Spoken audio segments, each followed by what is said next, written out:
अब यहाँ समुद्रको छेउमा आइपुगेको छ आजको चाहिँ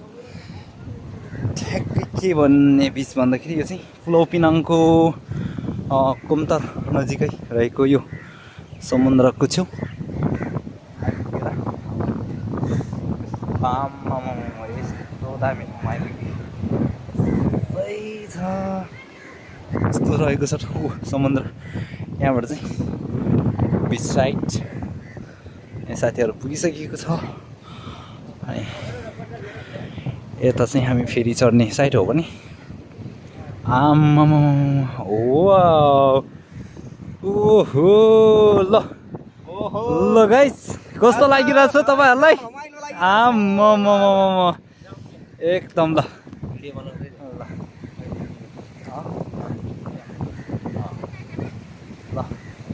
हामी चाहिँ फाइनली समुद्रको छेउमा आइपुगिसकेको छौँ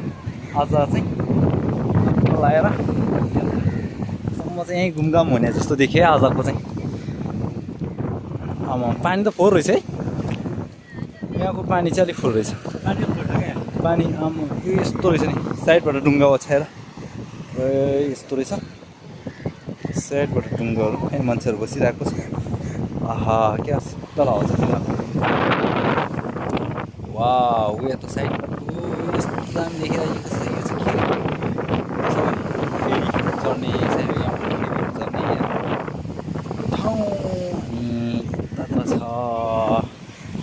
दामी दामी नानीहरू साइडमा छ यता मान्छेहरू बसिरहेको छ